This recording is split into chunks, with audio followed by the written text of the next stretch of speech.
नमस्कार। आप एक वर्किंग प्रोफेशनल हैं और इंटरमिटेंट फास्टिंग का इस्तेमाल करते हैं अपना वजन घटाने के लिए, लेकिन आप उससे कोई ज़्यादा खास फ़ायदा नहीं उठा पा रहे हैं, क्योंकि मुझे लगता है शायद आप कुछ ऐसी मिस्टेक्स कर रहे हैं और उसको अच्छे से इम्प्लीमेंट नहीं कर रहे हैं, जिससे आपको ये फ़ायदा नहीं हो पा रहा है।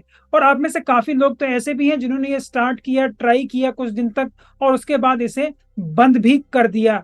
तो मैं आपके लिए लाया हूँ आज ऐसे 10 कॉमन मिस्टेक जो ज्यादातर लोग करते हैं और जिनकी वजह से वो अपनी इंटरमिटेंट फास्टिंग के दौरान उसका फायदा नहीं उठा पा रहे हैं और अपना वजन नहीं घटा पा रहे हैं। तो अगर आपकी भी ऐसी समस्याएं हैं तो मेरे साथ इस वीडियो के अंत तक बने रहें, ताकि मैं आपको इन कॉमन मिस्टेक्स के बारे में बता पाऊं और आपको एक सोल्यूशन दे पाऊं, जिससे आप अपनी इंटरमिटेंट फास्टिंग की जर्नी को अच्छे से आगे कायम रखें और अपने गोल को अचीव भी कर पाएं। नमस्कार, मेरा नाम डॉक्टर इंद्र मोहन खंडेलवाल है और मेरे जीवन का उद्देश्य है कि मैं 10 लाख वर्किंग प्रोफेशनल्स को मोटापा रहित कर उनका स्वप्न स्वरूप स्वस्थ सुंदर शरीर पाने में मदद कर पाऊं, जिसके लिए मैंने स्वास्थ्य कम्युनिटी का भी निर्माण किया है और स्वास्थ्य संतुलन सिस्टम भी बनाया है। तो आइए अब एक माइंड मैप की सहायता से चलते हैं अपनी आज की लर्निंग की ओर और देखते हैं वो कौन सी 10 कॉमन मिस्टेक्स हैं जो ज्यादातर लोग इंटरमिटेंट फास्टिंग के दौरान करते हैं और अपने लक्ष्यों से भटक जाते हैं और अपना वजन नहीं घटा पा रहे। तो जो सबसे पहला कारण है जिसकी वजह से ऐसा हो रहा है वो ये है नोट टेकिंग द चार्ज। आपने अभी तक अपना मन अच्छे से बनाया नहीं है, आपने ये कंसोलिडेट नहीं किया है कि आप इंटरमिटेंट फास्टिंग को अपनाएंगे और उसको अच्छे तरीके से करेंगे, इसीलिए शायद आप डगमगा रहे हैं और आप इसको नहीं कर पा रहे हैं। इसलिए आप जल्द से जल्द अपना विचार को रिकंसिडर कर लें, उसको सोच लें, समझ लें कि क्या आपको ये सही में करना है। और अगर आप करना है, आप ये मन का अपना विचार बना लेते हैं तो आप उसे अच्छे से कर पाएंगे। और जब आप इसे अधूरे मन से ये कार्य करते हैं तो इसलिए भी आप इसे नहीं कर पा रहे हैं। तो इसलिए शांत रहें, रिस्पॉन्सिबिलिटी लें, अपने गोल्स को सेट करें। जब आप अपने गोल्स को सेट कर लेंगे और उसके लिए आप काम करना शुरू करेंगे तो आप इसको पा भी लेंगे। तो यहाँ पर जो इंपॉर्टेंट चीज है वो ये है कि आप अपना मन अच्छे से बना लें और अपने गोल्स को सेट करके उसके ऊपर काम करना शुरू कर दें, एक्ट करना शुरू कर दें। इसके बाद जो दूसरा कारण है जिनकी वजह से आप अपनी इंटरमिटेंट फास्टिंग में सक्सेसफुल नहीं हो पा रहे हैं वो ये है कि नॉट बीइंग कंसिस्टेंट।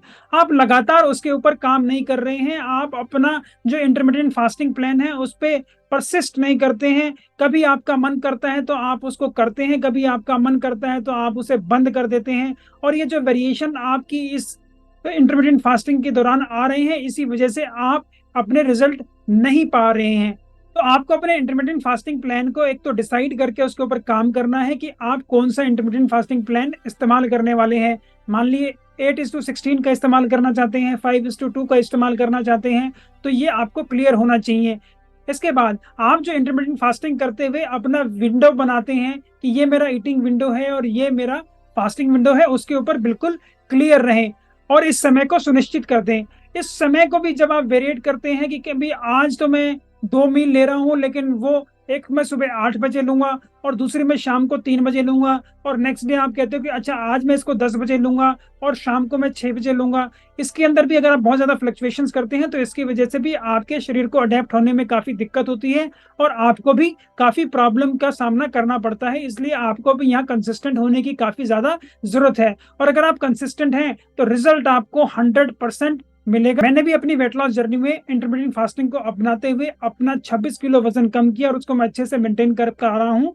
तो रिजल्ट की तो आप बिल्कुल चिंता न करें, रिजल्ट आपको 100% मिलने वाले हैं। बस आपको जो इंपॉर्टेंट चीज है कि आपको चार्ज लेना है और कंसिस्टेंट रहना है। आप एक बार ये मन बना लें। इसके बाद जो तीसरी मिस्टेक ज्यादातर लोग करते हैं वो ये है कि वो इंटरमिटेंट फास्टिंग के दौरान अपना हाइड्रेशन अच्छे से नहीं करते हैं, वो पानी अच्छे से नहीं पी रहे हैं। पानी हमारे शरीर के लिए बहुत ही ज्यादा इंपॉर्टेंट है। हमें अपने शरीर को अच्छे से पानी देना होगा ताकि हमारे शरीर की सारी कोशिकाएं अच्छे से काम कर सकें। तो पुअर हाइड्रेशन ज्यादातर लोग इसका शिकार हैं, जो इंटरमिटेंट फास्टिंग कर रहे हैं वो भी, और वैसे भी ज्यादातर लोग पानी को बहुत ही ज्यादा इग्नोर करते हैं, इसलिए उनको ऐसी दिक्कतें होती हैं। आप जो भी लोग इंटरमिटेंट फास्टिंग का इस्तेमाल कर रहे हैं, मैं उनसे ये उम्मीद रखता हूं कि वो अपनी हाइड्रेशन को अच्छे से मेंटेन करेंगे। इसके लिए मैं आपको एक सिंपल सा फॉर्मूला दे सकता हूं। हर 20 किलो वजन के लिए आपको 1 लीटर पानी पीना है। तो अगर आपका 80 किलो वजन है तो आपको तकरीबन 4 लीटर पानी दिन में ले ही लेना है। और आप पानी अपने शरीर के लिए इतने अच्छे से बढ़ा सकते हैं। आपको सिंपली पानी नहीं पीना है, आप पानी को खा भी सकते हैं। अपने शरीर में आप पानी की मात्रा कैसे बढ़ाएं, इसके लिए मैंने पहले भी एक वीडियो बनाया है, उसको आप देखकर अपने शरीर को अच्छे से भरपूर मात्रा में पानी दे सकते हैं। जो चौथा कारण है जिसकी वजह से काफी लोग इंटरमीडिएट फास्टिंग करने के दौरान इसे बंद कर देते हैं, वो ये है कि शुरुआत के अंदर जब भी आप इंटरमीडिएट फास्टिंग स्टार्ट करते हैं उस वक्त जो एक समस्या काफी लोगों को आती है वो ये है कि उन्हें थोड़ी देर में भूख लगने लगती है और इस भूख को वो मैनेज नहीं कर पाते। ये जो हंगर पैंग्स या जो हम कहें कि जो इनको इतनी जबरदस्त भूख लग रही है, इसका जब वो सामना करते हैं तो उसके अंदर एक दो दिन तो वो उसके ऊपर कुछ डट पाते हैं, उसके बाद वो यहाँ पर उन्हें ऐसी दिक्कत आती है कि वो इसको इंटरमिटेंट फास्टिंग करना ही बंद कर देते हैं। तो इसको भी मैनेज करना बहुत ही ज्यादा इंपॉर्टेंट है। और मैं आपको ये बता दूं, ये जो आपको दिक्कत हो रही है वो दिक्कत इसलिए नहीं हो रही कि आप खाना नहीं खा रहे, वो इसके बहुत सारे कारण हैं। सबसे इंपॉर्टेंट जो इसका कारण है वो ये है कि आपने जो इससे पहले मील ली थी, जो आपका मील टाइमिंग था, उस वक्त आपने वो मील अच्छे से नहीं ली, तो इसलिए ये आपको दिक्कत हो रही है। और ये समस्या ज्यादातर लोगों को जो शुरुआत कर रहे हैं अभी, जिन्होंने अभी शुरू ही किया है इंटरमिटेंट फास्टिंग को, उसके अंदर ज्यादा होती है। तो इसलिए बहुत ही ज्यादा इंपॉर्टेंट है कि आप हमेशा पानी अच्छे से पिए, पहली बात। और हमेशा जो भी आप मील खा रहे हैं उसको हमेशा आपने एक बैलेंस डाइट लेना है। और अगर बाई चांस जरूरत पड़ती है और ऐसा यदि बहुत ज्यादा बार हो रहा है और आपको इससे बहुत ज्यादा तकलीफ हो रही है, तो शुरुआत के कुछ दिनों में आप कुछ ऐसा भी कर सकते हैं कि आप एक लो कैलोरी फिलर चीज ले लें, जिससे कि आपके पेट को कुछ ऐसी चीज भी मिल जाए और आपके शरीर को इतनी ज्यादा कैलोरीज भी ना मिले, ताकि आपके शरीर को जो ये हंगर सेंसेशन अब मिल रही है वो आराम से सेटल हो जाए। जैसे कि आप आराम से खीरा खा सकते हैं, आप छाछ पी सकते हैं जिसको आपने डाइल्यूट कर लिया है 50-50 के प्रोपोर्शन में, अगर आप इसको डाइल्यूट करते हैं पानी के साथ तो बहुत अच्छा है। आप एक टोमेटो खा सकती हैं, आप कुछ ग्रीन लीफी सैलेड ले सकते हैं, आप स्टीम्ड कॉलीफ्लावर खा सकते हैं, आप स्टीम्ड ब्रोकली खा सकती हैं, आप स्टीम्ड कैबेज खा सकते हैं। इसके अलावा आप अमरूद को भी खा सकते हैं। अमरूद के लिए बस मैं आपको यही कहना चाहूंगा, अगर आप रॉ अमरूद खाते हैं जो थोड़ा ग्रीन है तो वो ज्यादा बेहतर रहेगा, क्योंकि उसके अंदर इस वक्त शुगर की मात्रा काफी कम है।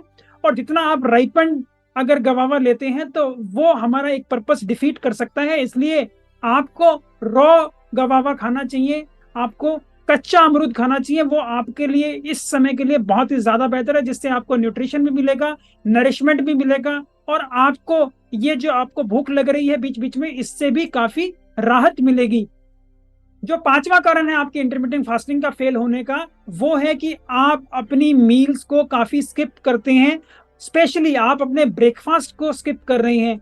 कुछ लोग जो चाहते हैं कि मैं अपना वजन बहुत जल्दी से घटा लूं, वो शायद इसके ट्रैप में आ जाते हैं और वो कई बार ऐसा भी ट्राई करते हैं कि शायद आज मैं ब्रेकफास्ट ना करूं तो मैं अपना वजन जल्दी घटा लूंगा, या मैं जो शाम वाली मील लेता हूं इसको मैं आज ना लूं तो मेरा वजन ज्यादा जल्दी घट जाएगा, और यही यहाँ गड़बड़ी हो जाती है। आप समझे, स्पेशली मैं ब्रेकफास्ट के लिए आपको और दूसरी मील्स के बारे में भी यहाँ एक बार बता देना चाहता हूँ, क्योंकि बहुत ही इंपॉर्टेंट है इंटरमिटेंट फास्टिंग के दौरान। जैसे ब्रेकफास्ट, ब्रेकफास्ट का मतलब ही है कि ब्रेक ए फास्ट। आप काफी देर से फास्टिंग पे थे तो अब आप उसको, उस उपवास को खोल लेना है। ब्रेकफास्ट आपका कैसा होना चाहिए, उसका क्या इंपॉर्टेंस है, क्या फायदा है, इसके लिए भी मैंने पहले एक वीडियो बनाया है, वो भी आप देखकर अपने ब्रेकफास्ट को अच्छे से प्लान कर सकते हैं और उसको और बेहतर बना सकते हैं, ताकि आपको कभी ऐसी दिक्कत ना हो। अभी के लिए भी मैं आपको कुछ ऐसी टिप्स दे देता हूं जिससे आपका ये इंटरमिटेंट फास्टिंग और अच्छा हो जाए। और ये जो ब्रेक ए फास्ट है ये इतना ही इंपॉर्टेंट है जैसा कि आपका फास्टिंग भी है, इसलिए हमेशा एक बैलेंस्ड मील लेना बहुत ही ज्यादा जरूरी है। और ये बैलेंस मील जब आप लेंगे तभी आपको ज्यादा फायदा होगा और आपके शरीर को भी अच्छी प्रकार से न्यूट्रिशन और नरिशमेंट मिलेगा, जिससे आपका शरीर और बेहतर रहे और आपका शरीर आपको ऐसे सिग्नल्स ना दे और आप अपनी इंटरमिटेंट फास्टिंग में भी सक्सेसफुल हो पाए।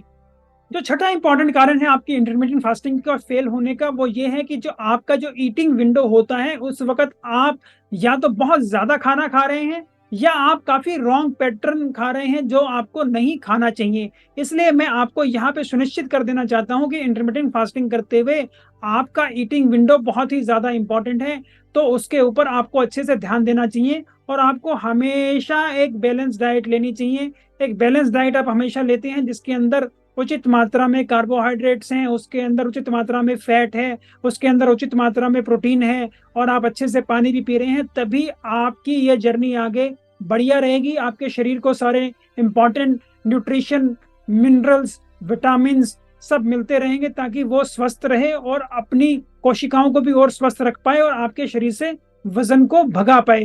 तो बैलेंस डाइट इसलिए बहुत ज्यादा इंपॉर्टेंट है। इसको अचीव करने के लिए आपको हमेशा कॉम्प्लेक्स और अनरिफाइंड कार्बोहाइड्रेट खाने चाहिए, जैसे कि आप पूर्ण रूप से अनाज खाएं, अनाज को बहुत ज्यादा ग्राइंड करके ना खाएं। अगर आप दलिया खाते हैं, ओट्स खाते हैं, तो वो सबसे ज्यादा बढ़िया है। लीफी ग्रीन वेजिटेबल्स खूब खाएं, जितनी और वेजिटेबल्स भी आप खा सकते हैं उनको बहुत बढ़िया है। स्पेशली बहुत स्टार्ची जो वेजिटेबल्स होती हैं, जैसे कि सिंपल पोटैटो अगर आप खा रहे हैं तो उसकी मात्रा थोड़ा कम कर दें। फ्रूट्स भी अच्छे से खाएं। जो बहुत ही ज्यादा स्वीट फ्रूट है उनकी मात्रा आपको थोड़ी सी लिमिट कर देनी है और उनके साथ दूसरे फ्रूट्स भी और ऐड कर लेने हैं जिनके अंदर फाइबर बहुत अच्छी मात्रा में है। जितना फाइबर आप अच्छे से लेंगे उतने आपके शरीर के लिए बढ़िया होगा। हेल्दी प्रोटीन्स भी आपके शरीर के लिए बहुत ही ज्यादा जरूरी हैं।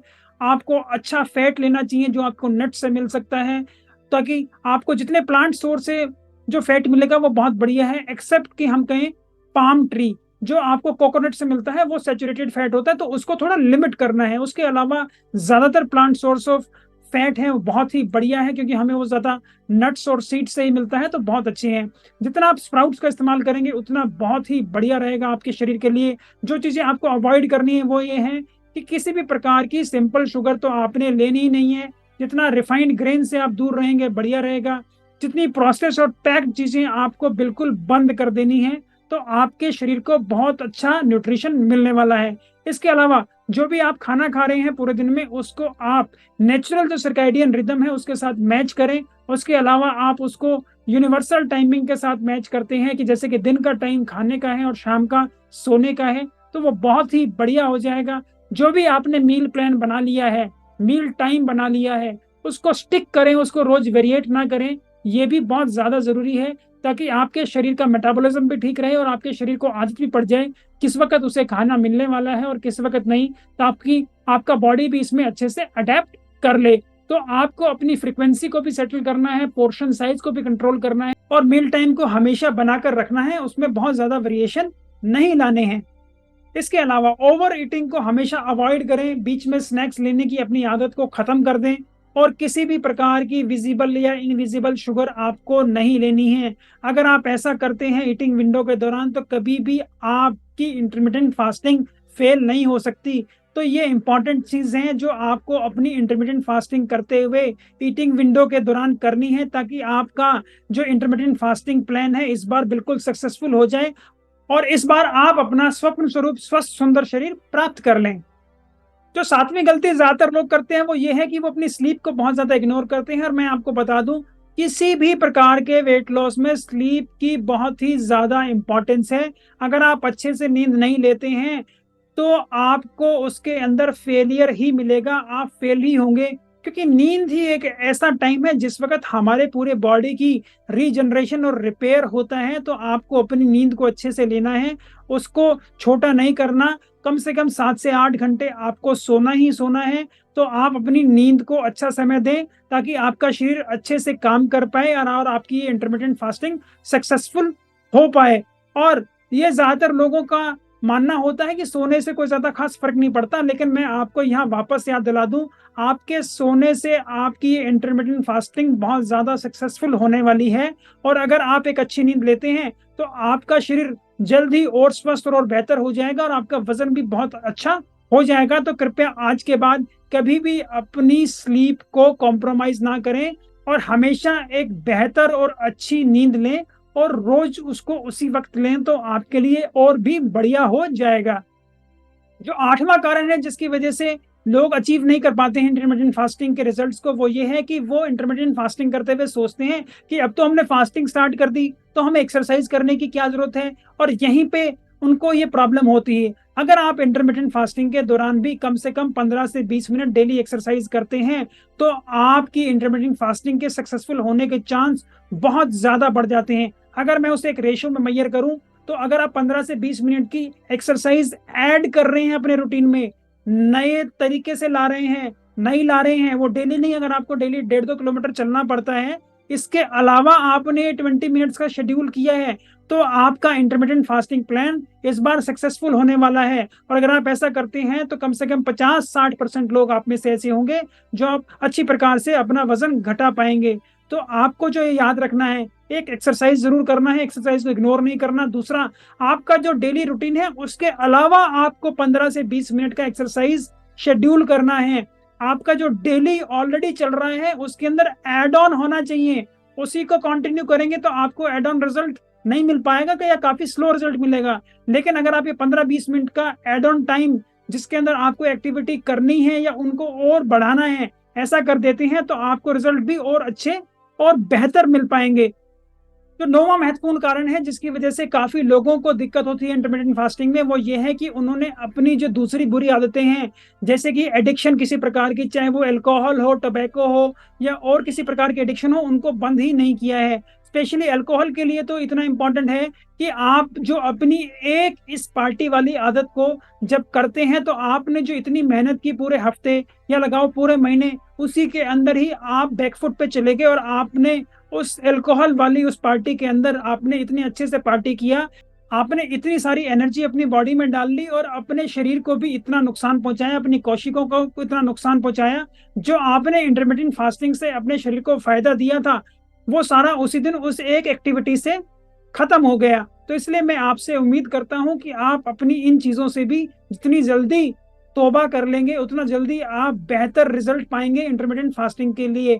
तो कृपया जल्दी अपनी अल्कोहल, स्मोकिंग, किसी प्रकार के टोबैको या दूसरी और एडिक्शन को तुरंत बंद कर दें ताकि आपकी इंटरमिटेंट फास्टिंग के रिजल्ट भी आपको जल्द से प्राप्त होने लग जाएं। और जो 10वां कारण है वो स्पेशली उन लोगों के लिए है जो इंटरमिटेंट फास्टिंग कर तो रहे हैं लेकिन उनको काफी दिन हो गए इसमें करते हुए और वो एक प्लेटू के ऊपर आ गए हैं, जिसकी वजह से अब उनका आगे और वेट लॉस नहीं हो पा रहा है। इनके साथ ही ऐसा इसलिए हो रहा है क्योंकि अपने ये फास्टिंग पीरियड को वेरी नहीं कर रहे हैं।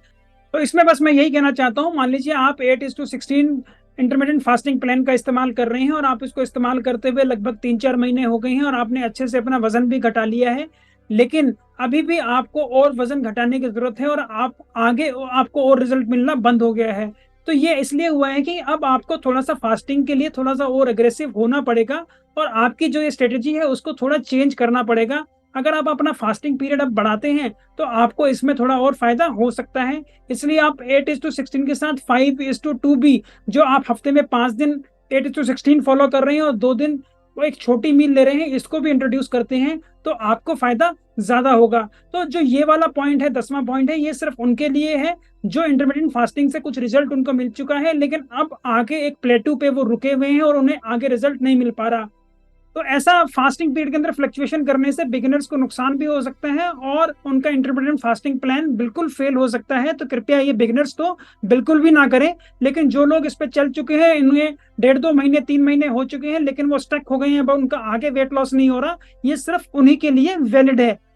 तो मैं उम्मीद करता हूं अब आपको ये अच्छे से पता लग गया होगा कि इंटरमिटेंट फास्टिंग के दौरान क्या कॉमन मिस्टेक्स हैं जो हम करते हैं और जिनकी वजह से हमें रिजल्ट नहीं प्राप्त होता। और हमें से काफी लोगों ने अपनी इंटरमिटेंट फास्टिंग की जर्नी को इन ऑब्स्टेकल्स की वजह से बंद भी कर दिया है। तो मैं उम्मीद करता हूं अब मैंने आपको ये सारी मिस्टेक्स भी बता दी है और इन मिस्टेक्स से कैसे बचा जा सकता है ये भी मैंने आपको बता दिया है।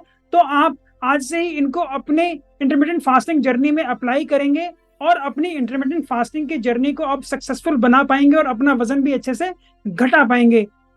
मैं उम्मीद करता हूं मेरी ऐसी वीडियोस आपको पसंद आती होंगी। अगर आपको मेरी ऐसी वीडियोस पसंद आती हैं तो कृपया इन्हें लाइक करें, शेयर करें, फॉरवर्ड करें जिन भी प्लेटफॉर्म पर आप इन्हें देख रहे हैं।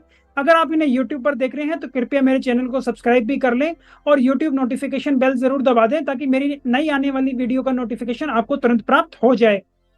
आपकी वेट लॉस समस्या में आप कहीं रुके हुए हैं, आपके कुछ क्वेश्चंस हैं, आपकी कुछ क्वेरीज हैं, आपको कहीं और क्लैरिटी चाहिए तो उनको भी आप कमेंट बॉक्स में लिखकर भेज सकते हैं। मैं स्वयं उन्हें पढ़ता हूं, मैं तुरंत आपको उनका जवाब दूंगा। और कुछ क्वेश्चंस के लिए मुझे ऐसा लगा कि उनके लिए एक डिटेल विश्लेषण की जरूरत है तो मैं उनके लिए एक वीडियो बनाकर भी आने वाली वीडियोज में जरूर प्रस्तुत करूंगा। नमस्कार, धन्यवाद, खुश रहें, स्वस्थ रहें।